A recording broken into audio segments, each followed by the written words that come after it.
Notification. Entrée.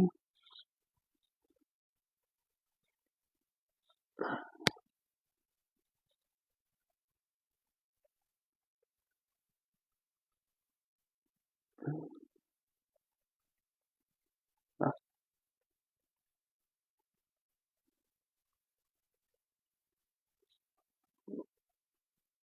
OK. Donc, bonsoir à tous. Je suis heureux de vous retrouver encore ce soir et j'espère que vous avez bien profité de l'air climatisé tout au long de la semaine, que vous avez passé également une bonne semaine jusqu'à présent.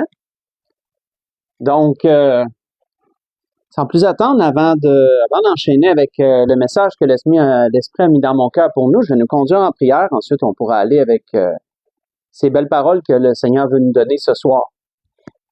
Éternel Dieu, on vient vers toi, Seigneur. On est heureux, Seigneur, de se présenter devant toi, de prendre ce temps, Seigneur, pour toi, pour entendre ta parole. Et nous te prions, Seigneur, pour tous ces hommes qui se consacrent à les études, qui se consacrent aux études, à la prière, à la méditation. Te prions, Seigneur, de les éclairer de ton esprit, de leur accorder toutes les paroles, Seigneur, que tes enfants ont besoin d'entendre. Te prions, mon Dieu du ciel, de bénir cette soirée, de bénir, Seigneur, toutes ces belles choses, Seigneur, que tu veux nous révéler. Entre tes mains, nous remettons notre prière. Te prions pour tous ceux, Seigneur, qui sont malades, de les entourer de tes bras d'amour, de les assister dans leurs besoins, Seigneur. Te prions également pour ceux qui vivent des circonstances difficiles, Seigneur. Nous te prions de les assister également, mon Père, et de leur accorder la victoire, Seigneur, sur les épreuves qu'ils vivent. Accorde, mon Dieu du ciel, du travail à ceux qui n'en ont pas. Accorde la santé également à ceux, Seigneur, qui en manquent, qui désirent, Seigneur, davantage de santé. Et nous te prions, Dieu du ciel, également pour ceux qui se sont éloignés, que tu puisses parler à leur cœur et les ramener d'un cœur sincère et repentant vers toi, Seigneur, afin qu'ils reprennent leur place. Entre tes mains, nous remettons notre prière, te louons, t'aimons et t'adorons, Père. Et c'est dans le précieux nom béni Saint Jésus qu'on prie. Amen. Donc, pour ce que l'Esprit veut nous donner ce soir, je vais vous inviter à tourner dans l'Évangile selon Matthieu, chapitre 5. On va lire du verset 1 à 11. Évangile selon Matthieu, chapitre 5, versets 1 à 11. Donc, première portion du premier grand sermon que notre Seigneur a prêché. Fait toujours du bien de revenir sur ces choses. L'Esprit veut revenir sur ces points ce soir, mais on va commencer par les lire ensemble. Donc, Évangile selon Matthieu, chapitre 5, versets 1 à 11, où on voit qu'il est dit que, voyant la foule, Jésus monta sur la montagne. Et après qu'il se fut assis, ses disciples s'approchèrent de lui. Puis, ayant ouvert la bouche, il les enseigna et dit, « Heureux les pauvres en esprit, car le royaume des cieux est à eux. Heureux les affligés, car ils seront consolés. Heureux les débonnaires, car ils hériteront la terre. Heureux ceux qui ont faim et soif de la justice, car ils seront rassasiés. Heureux les miséricordieux, car ils obtiendront miséricorde. Heureux ceux qui ont le cœur pur, car ils verront Dieu. Heureux ceux qui procurent la paix, car ils seront appelés fils de Dieu. Heureux ceux qui sont persécutés pour la justice, car le royaume des cieux est à eux. Heureux serez-vous lorsqu'on vous outragera, lorsqu'on vous persécutera et qu'on dira faussement de vous toutes sortes de mal à cause de moi. Réjouissez-vous et soyez dans l'allégresse, parce que votre récompense sera grande dans les cieux, car c'est ainsi qu'on a persécuté les prophètes qui ont été avant vous. On va arrêter ici. Donc, pour bien comprendre, frères et sœurs, le message que le Seigneur a voulu leur donner, il faut toujours se ramener également dans le contexte. Dans le contexte historique que le peuple vivait à ce temps-là, pour que Jésus commence son premier grand message de cette façon-là. On voit que lorsqu'on considère le contexte dans lequel ils étaient, trois choses sur lesquelles l'Esprit m'a arrêté. On voit premièrement que le peuple était sous une forte pression autant politique que militaire. Ça, c'est le premier point. Pourquoi? Parce qu'il était sous la domination des Romains et également soumis à la loi des Romains. On voit qu'il y avait de lourds impôts à payer. On voit également qu'il y avait beaucoup d'injustice sociale parce que la loi romaine permettait certaines choses qui étaient injustes envers eux, mais c'était eux les conquérants et les dominateurs. Donc, on voit que le peuple vivait pas ça facile en termes simples. On voit également que, oui, ceux dans les villes pouvaient réussir, certains d'entre eux du moins qui avaient des commerces, pouvaient réussir à vivre une vie plutôt aisée, dépendant du métier et tout, mais généralement, le peuple était pauvre. Ceux qui habitaient en périphérie des villes, ceux qui étaient dans la campagne, les fermiers, les éleveurs de moutons, de chèvres, etc., les pauvres, les itinérants, etc., tous ces gens-là, une grande partie du peuple vivait dans une pauvreté. Ils ne vivaient pas dans... Il manquait parfois même des choses du quotidien. Donc ça aussi, c'est un autre point. Un troisième point qu'on pourrait également mentionner, qui faisait partie du contexte de cette époque-là, c'était l'oppression qui vivait, mais spirituelle. Parce que non seulement ils étaient soumis aux Romains d'un point de vue politique et militaire, mais en plus, ils étaient spirituellement soumis aux pharisiens. Et les divers groupes religieux, mais comme on le sait, le plus commun, le plus puissant étaient les pharisiens et ensuite venaient les sadducéens. Et ils étaient soumis à une oppression religieuse de la part des pharisiens à travers toutes les nombreuses traditions que eux avaient ajoutées à la loi, qui amenaient une lourdeur à la loi et également à toute la rigidité religieuse. Parce que les pharisiens, comme le Seigneur leur a souvent reproché, avaient non seulement ajouté des traditions à la loi, mais aussi une rigidité qui allait au-delà de la loi sur plusieurs points. Et ça, Jésus a souvent rentré en contestation avec les pharisiens sur ces points-là. Mais le peuple, ces trois points-là pourraient pas mal englober la situation du peuple à ce temps-là. Et on voit que cette situation-là a amené le peuple à désirer ardemment une libération. Une libération. Eux, ils entrevoyaient le Messie qui allait venir comme un conquérant, comme quelqu'un comme un roi qui allait les délivrer du joug des Romains et qui allait restaurer la vraie loi, la Torah telle que Dieu l'avait enseignée à Moïse. Et en même temps, il entrevoyait que ce Messie-là rétablirait le royaume d'Israël. Non seulement les délivrerait des Romains, rétablirait la loi, mais également restaurait le peuple juif comme étant au-dessus des autres peuples, comme au temps de Salomon. David et Salomon, c'est ce que eux entrevoyaient. Ça l'a amené, leur situation qu'ils vivaient à ce temps-là, les a amenés à cette vue-là du Messie à venir. Sauf que quand Jésus s'est présenté, ben comme on le sait, Jésus ne leur a pas donné cette image que eux voyaient, que eux entrevoyaient du Messie qui allait venir. Jésus a pas parlé d'un royaume terrestre et d'un royaume militaire, premièrement, mais il a parlé premièrement d'un royaume spirituel. Premièrement, d'un royaume spirituel, un royaume céleste. Un royaume qui serait pas basé sur la conquête, le renversement des empires, mais un royaume qui serait basé sur la paix, sur l'amour, la bonté, l'humilité et la justice de Dieu. Donc, on voit que c'est pour ça que beaucoup ont eu de la misère à accepter Jésus, quoiqu'il y en a beaucoup d'autres qui l'ont accepté, parce qu'il ne cadrait pas avec l'image globale, générale que les gens se faisaient du Messie qui allait venir. Et on voit que le premier message que Jésus leur a prêché, qui rétablissait des points en rapport avec la loi et tout, commençait par ce que Louis II a appelé les béatitudes. Et j'aime bien le terme que ce traducteur, que cet historien et traducteur Louis II a amené. Béatitude, parce que quand on regarde son nom dictionnaire, les béatitudes, ça veut dire quoi? Ça veut dire un bonheur parfait. Un bonheur parfait ou une satisfaction tranquille. C'est ce que veut dire le mot béatitude. Et quand on considère ce que Jésus leur a amené dans les 11 premiers versets qu'on a lus, c'est que Jésus voulait, à travers ces points, les amener à se satisfaire de ce qu'il leur disait ici. Au lieu d'être opprimés, au lieu de se sentir assaillis, écrasés, opprimés et tout ce l'état d'esprit dans lequel ils étaient dans le présent. Jésus voulait, excusez le terme, l'anglicisme, c'est shifter.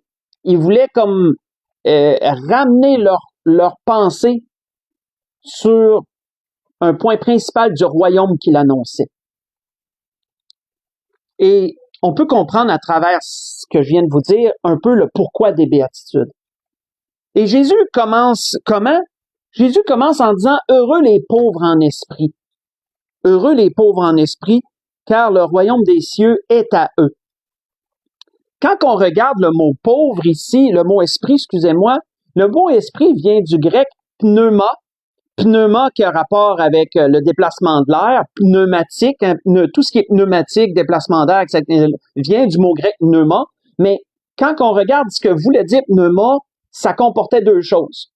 Pneuma avait premièrement une relation avec l'esprit humain, la psyché, la psychologie humaine, ce qui fait qu'on est capable de réfléchir et de penser, mais que c'est pas visible à l'œil. Donc, ce que la Bible appelle communément l'esprit et parfois l'âme, parfois la Bible les entremêle, même si c'est le même mot. Je veux dire qu'ils viennent de la même racine. Donc, premièrement, pneuma, parle de l'état psychologique humain. Mais pneuma veut également dire l'être intérieur qui est invisible, celui qui est éternel. Donc, pneuma veut parler autant de l'âme que de l'état psychologique, que de la psyché humaine. Donc, c'est pour ça que dans la Bible, ça c'est une parenthèse que je rouvre et que je referme, c'est pour ça que dans la Bible, quand on se met à faire une recherche sur la différence entre parfois qui est mentionné l'esprit, parfois qui est mentionné l'âme, parfois l'esprit parle de l'être intérieur et parfois c'est l'âme qui parle de l'être intérieur.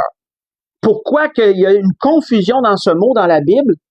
C'est parce qu'ils viennent de la même racine, ils viennent du mot pneuma, les deux. Donc, ça l'amène parfois à une confusion. Mais le point sur lequel l'Esprit veut nous arrêter, dans ce que Jésus a dit premièrement, quand il disait « heureux les pauvres en esprit », souvent on peut penser que le Seigneur voulait dire « heureux ceux qui sont moins intelligents que les autres », hein, ceux dont la psyché est moins développée. On pourrait penser ça.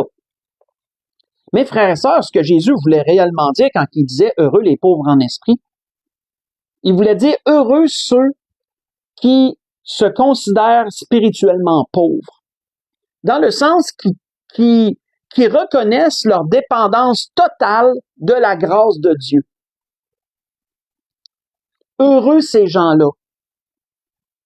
On pourrait même inclure là-dedans, frères et sœurs, ceux qui reconnaissent leur état de perdition et qui reconnaissent le besoin d'accepter Jésus comme leur sauveur et Seigneur. Ça aussi, ça peut être inclus dans le pauvre en esprit.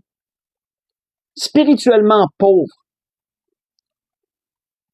Ça peut inclure autant une personne qui est perdue et qui reconnaît son état de perdition et qui reconnaît sa pauvreté spirituelle, même, je dirais même plus mortalité spirituelle, et qui désire être sauvé, qu'un chrétien qui reconnaît sa dépendance totale envers Dieu. C'est ce que Jésus voulait dire quand il parlait du pauvre en esprit.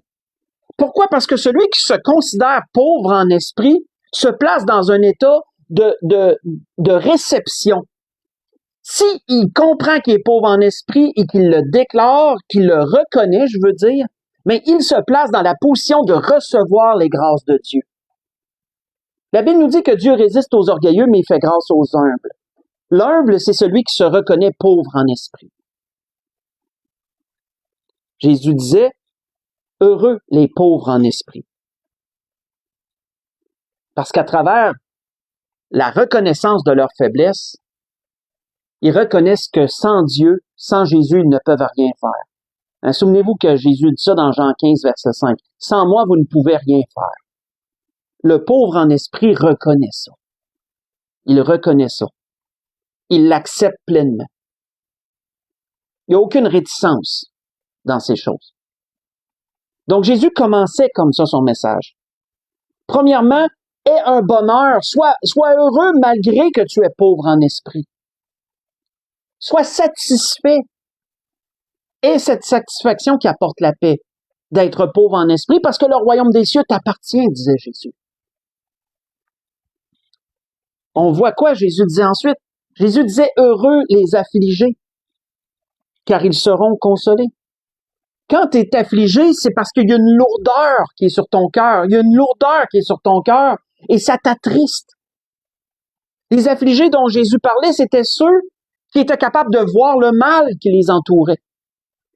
Ceux qui étaient capables de reconnaître la perdition du monde qui les entourait, des Romains surtout, de leurs conquérants, qui étaient capables de reconnaître l'état de péché autour d'eux, qui avaient un cœur semblable au cœur de Dieu, qui est le mal. Des gens qui sont capables de vivre dans le péché ou s'acoquiner avec le péché puis que ça ne le dérange pas du tout, mais des gens conscients du mal qui les entoure et que ça les affecte, Je pourrais le lire pendant la semaine, mais l'apôtre Pierre avait donné un excellent exemple de Lot sur ce point-là, dans 2 Pierre 2, versets 7 et 8. Vous pourrez le lire durant la semaine. Mais qu'est-ce que Pierre rappelait à ses lecteurs? C'est que Lot était journellement tourmenté dans son âme. Il était affligé de la façon d'agir des gens de la ville où il habitait. Le péché, l'abondance du péché dans toutes les sphères de la société l'attristait, alourdissait son cœur. Pourquoi? Parce que Lot, malgré ce qu'on peut en dire, était quelqu'un qui aimait Dieu. Il était quelqu'un qui connaissait, qui savait que c'était pas de Dieu les choses qui se passaient. Ben Jésus disait, si vous êtes affligés, si vous vous sentez pas de ce monde-là, puis que dans votre quotidien, peu importe dans vos interactions, dans vos visites ou dans ce que vous allez faire en ville, vous voyez le péché. Quand vous regardez la télé, vous voyez le péché. Quand, tu sais, tout ce que vous voyez, entendez sur Internet, dans les réseaux sociaux et tout, vous voyez le péché, puis ça vous attriste. Les lois que nos gouvernements passent, c'est tout ce qu'ils acceptent, etc. Le péché est partout. Et ça, l'enfant de Dieu qui a un cœur selon Dieu, ça peut pas l'affecter. C'est impossible qu'il ne se sente pas affligé dans toutes ces choses-là. Parce que si un chrétien peut bien vivre dans ce monde corrompu et qui accepte tout ce qui s'y passe, ben, qui se pose une question, il est-tu seulement chrétien? Parce que sinon, ça va l'affecter. À moins qu'il soit spirituellement aveuglé, endurci, éteint, ça va l'affecter. Et plus qu'un chrétien est spirituellement allumé et connecté avec Dieu, si je peux le dire comme ça, ben, plus ça va l'affecter. Et plus qu'il va être affligé. Mais il y en avait à ce temps-là qui étaient affligés des choses qui se passaient. Mais Jésus leur disait, heureux les affligés. Vous allez être consolés un jour. Peut-être pas tout de suite, mais vous allez l'être. Et ça, ce que Jésus disait ici sur ce point-là, ça reflète bien ce que Ésaïe avait prophétisé à propos de Jésus. Faites juste écouter, on voit qu'Ésaïe avait dit ceci à propos du Seigneur. Il avait dit, l'Esprit du Seigneur, l'Éternel est sur moi, disait Ésaïe. Mais il parlait de Jésus. Il annonçait la venue du Messie. Donc, l'Esprit du Seigneur, l'Éternel est sur Jésus, disait. Car l'Éternel m'a oint pour porter de bonnes nouvelles aux malheureux. Il m'a envoyé pour guérir ceux qui ont le cœur brisé, pour proclamer aux captifs la liberté et aux prisonniers la délivrance, pour publier une année de grâce de l'Éternel. Un jour de vengeance de notre Dieu, pour consoler tous les affligés, pour accorder aux affligés de Sion, pour leur donner un diadème au lieu de la cendre, une huile de joie au lieu du deuil, un vêtement de louange au lieu d'un esprit abattu, afin qu'on les appelle des térébintes de la justice, une plantation de l'Éternel pour servir à sa gloire. Ce que je vous ai lu, c'est dans Ésaïe chapitre 61. J'ai lu du verset 1 au verset 3. On voit que ça reflète ce que Jésus annonçait beaucoup de temps plus tard à propos de ce point: heureux les affligés, car ils seront consolés. Parce que de tout temps et de toute époque, chacun de ceux qui ont donné leur vie au Seigneur Jésus comme leur Sauveur et Seigneur ont vécu l'affliction de leur temps. Aujourd'hui, en 2025, nous vivons une abondance de péché qui va au-delà d'imagination. Peut-être que nos pères des temps passés n'ont pas vécu l'intensité du péché qu'on voit présentement, mais souvenons-nous qu'à leur temps, ils voyaient le péché. Ils le voyaient, ils en étaient affligés. De tout temps, ça a été le défi du chrétien. De voir et d'écouter et d'entendre tout ce qui se fait autour de lui et d'en être affecté. Mais Jésus, depuis le temps que Jésus a passé, que ses paroles ont été écrites, Jésus rappelle, heureux les affligés. Vous allez être un jour consolés. Le règne de 1000 ans s'en vient, le temps de paix, l'année de grâce annoncée par le Seigneur s'en vient. On voit ensuite que Jésus disait quoi? Jésus disait, heureux les débonneurs, car ils hériteront de la terre. Les débonneurs, frères et sœurs, quand on regarde la définition, ce sont ceux qui sont doux et qui sont bons jusqu'à la faiblesse, que le dictionnaire dit. Un débonneur, c'est quelqu'un qui est doux à l'extrême, qui est doux et qui est bon, même à se mettre en position de faiblesse tellement que sa bonté est grande. Jésus disait, heureux les débonneurs. On voit qu'un débonneur, quelqu'un qui est vraiment débonneur, va préférer la paix par-dessus toute chose. Quelqu'un qui est débonneur, il va éviter les chicanes, les discordes de toutes les façons possibles qu'il peut le faire. C'est quelqu'un qui cherchera pas à se venger, c'est quelqu'un qui cherchera pas à imposer sa volonté, mais plutôt qui va s'en remettre à Dieu en toutes choses.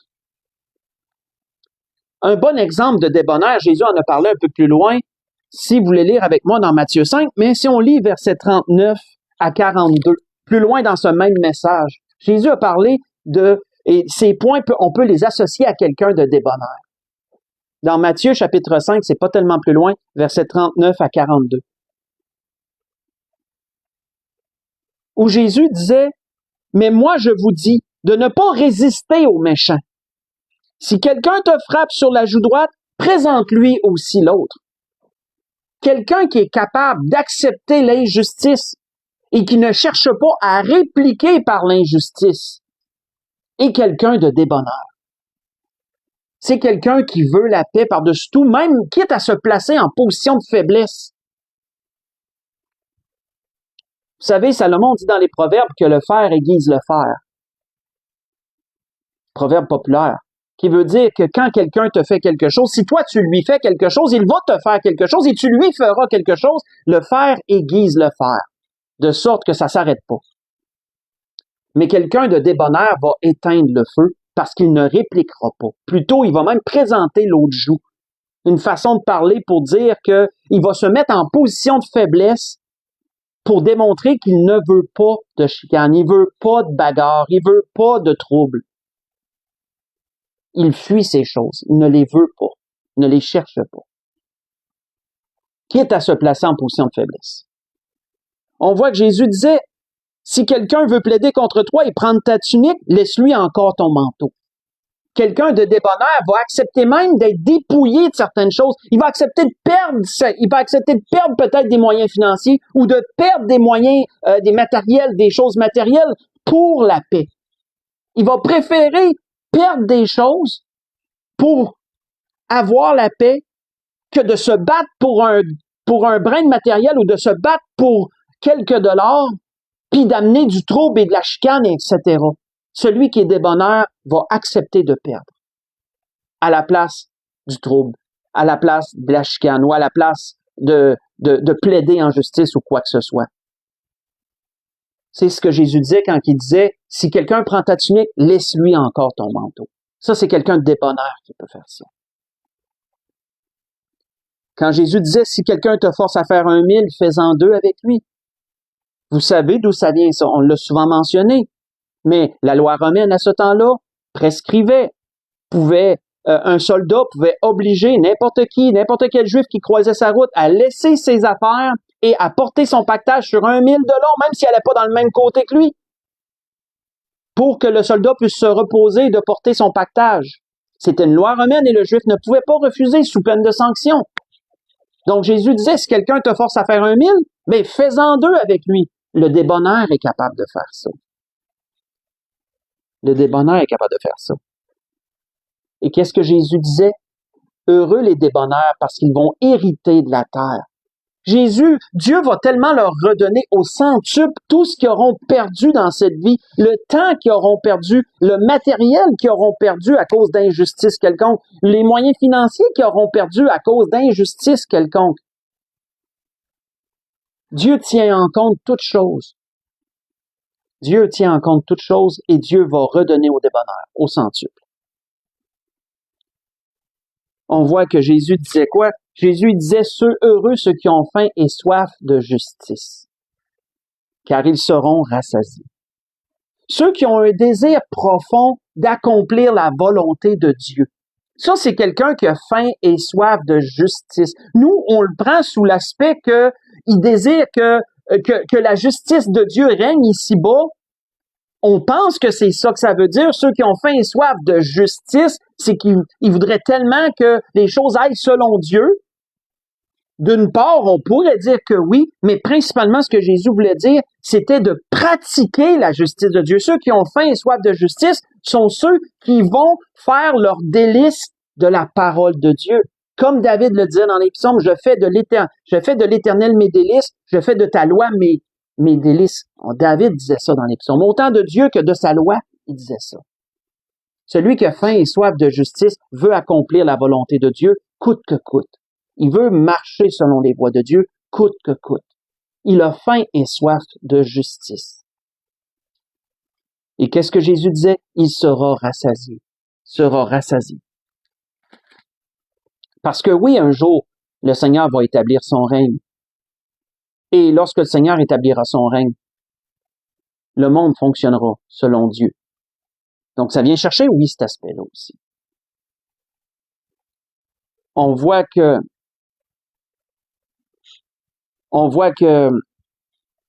Salomon disait dans les Proverbes que celui qui poursuit la justice, celui qui veut faire la volonté de Dieu, puis qui cherche comment il pourrait plaire à Dieu, en toute chose, celui qui poursuit la justice et la bonté, Salomon disait qu'il trouve la vie, la justice et la gloire. Vous voyez ça dans Proverbe 21, verset 21. Jésus disait quoi? Jésus disait « Heureux les miséricordieux, car ils obtiendront miséricorde. » Et à travers ça, Jésus rappelait comment le pardon doit être au centre de la vie chrétienne. On voit que, pas tellement plus loin, Jésus démontrait à quel point que Dieu va agir envers nous selon ce qu'on agit envers autrui. Ça, on le retrouve dans le Notre Père, pas tellement plus loin, si vous voulez lire avec moi, dans Matthieu 6, versets 9 à 14, où Jésus touche spécifiquement ces points-là. Après avoir enseigné à ses disciples à prier, il touche spécifiquement sur un point qui est au centre du Notre Père. Peut-être pas le centre, mais près du centre, on va dire. On voit que Jésus disait au verset 9, « Voici donc comment vous devez prier. Notre Père qui êtes aux cieux, que ton nom soit sanctifié, que ton règne vienne, que ta volonté soit faite sur cette terre comme au ciel. Donne-nous aujourd'hui notre pain quotidien. Pardonne-nous nos offenses, comme nous pardonnons à ceux qui nous ont offensés. Ne nous induis pas en tentation, mais délivre-nous du mal. Car c'est à toi qu'appartiennent dans tous les siècles le règne, la puissance et la gloire. Amen. » Et Jésus continue en disant, si vous pardonnez, donc on voit qu'il reprend ce point du Notre Père. Parce que c'est le centre de la vie chrétienne, frères et sœurs. Si vous pardonnez aux hommes leurs offenses, votre Père céleste vous pardonnera aussi vos offenses. Mais si vous ne pardonnez pas aux hommes, votre Père céleste ne vous pardonnera pas non plus vos offenses. Et vous savez, une chose qui m'a été rappelée même aujourd'hui, c'est que le pardon, c'est la capacité de mettre derrière nous une offense qui nous a été faite et d'en éloigner de nous le souvenir. Ça, c'est le pardon. Quand on est capable de faire ça et que dans notre quotidien, l'offense ne vient plus nous hanter, on ne la rumine pas dans notre cœur et dans notre bouche tout le temps, ben si on est capable de ça, on a pardonné. Mais si l'offense revient constamment dans notre bouche, on la rementionne constamment, on la rumine constamment, si on est dans cet état d'esprit-là, on n'a pas pardonné. On n'a pas pardonné. Et Jésus disait, heureux les miséricordieux, parce qu'ils vont obtenir miséricorde. Et si tu es pardonné de Dieu, ça va bien aller dans ta vie.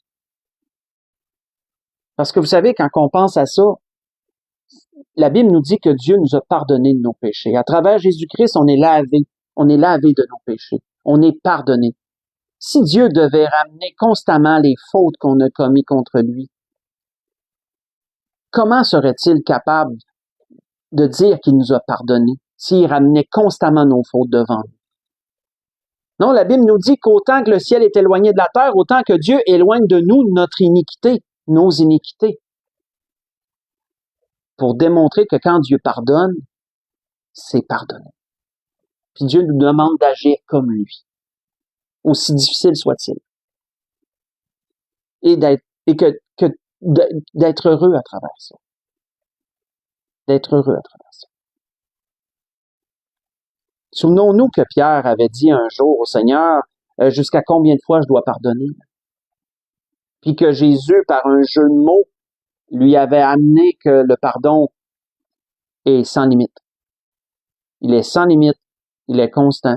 Et qu'ensuite Jésus lui avait amené une parabole sur ce point, la parabole des deux serviteurs. Si vous voulez relire ça durant la semaine dans Matthieu 18, versets 21 à 35, vous pourrez le voir. On voit que Jésus disait « Heureux ceux qui ont le cœur pur, car ils verront Dieu. » Ceux qui ont le cœur pur, frères et sœurs, ça ne veut pas dire que leur cœur va être parfait, mais ça veut dire que leur cœur ne sera pas partagé. Ça veut dire qu'ils vont veiller, comme Salomon dit, veille sur ton cœur par-dessus toute autre chose, car de lui sortent les sources de la vie. Ils vont veiller à ce qu'il n'y ait pas dans leur cœur aucun mal.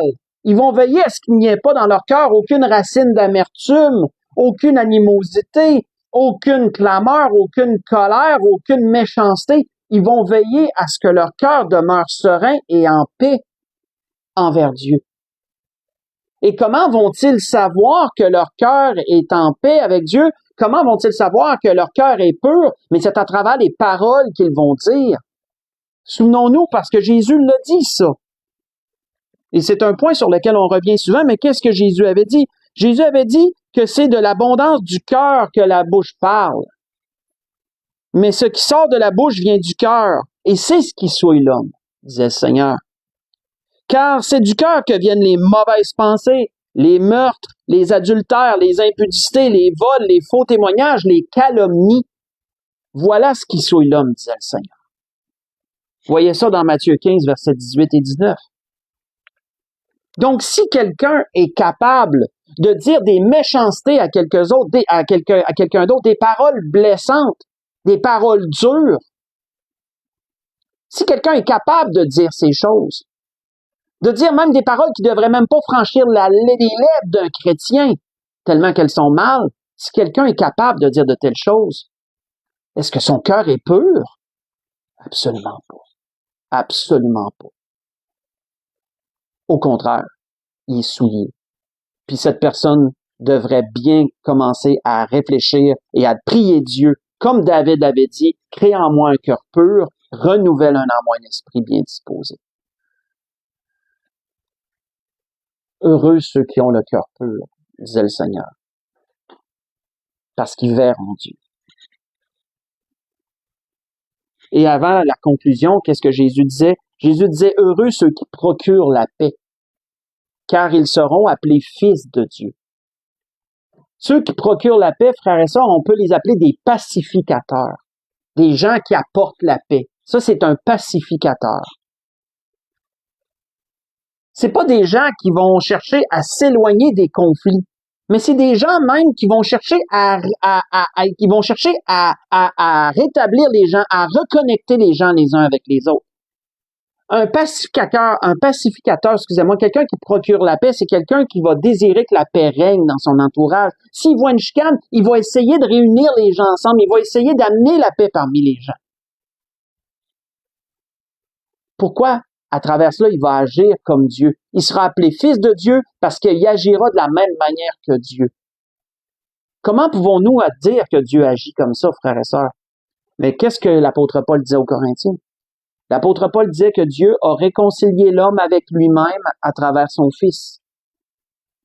Et l'apôtre Paul continuait aux Corinthiens en disant que nous avons reçu, ceux qui sont sauvés, le ministère de la réconciliation, de sorte que nous allons chercher à réconcilier les gens qui nous entourent avec le Seigneur, en leur prêchant Jésus-Christ, en leur prêchant le salut.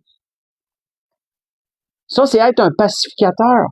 Si Dieu a fait ça à travers son Fils, et si nous avons reçu ce ministère pour témoigner les gens pour qu'ils soient sauvés et leur apporter la paix avec Dieu à travers Jésus, ben frères et sœurs, autant plus pour les conflits qui sont dans nos familles et parmi nos enfants et dans notre entourage.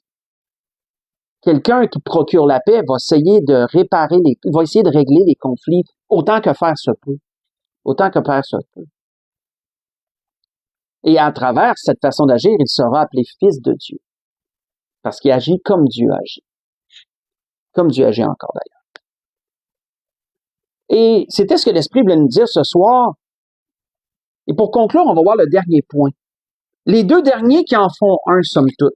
Quand le Seigneur disait, heureux ceux qui sont persécutés pour la justice et heureux serez-vous lorsqu'on vous outragera, ça fait partie de la même chose. On va conclure avec ces points-là. On voit que dans cette conclusion, Jésus disait quoi? Heureux ceux qui sont persécutés pour la justice, parce que le royaume des cieux est à eux. Heureux serez-vous lorsqu'on vous outragera, lorsqu'on vous persécutera, lorsqu'on va dire toutes sortes de mal à cause de vous. Jésus disait, soyez pas abattus pour ça. Ne laissez pas ça vous atteindre. Au contraire, soyez dans une très grande joie, dans l'allégresse qui est une très grande joie.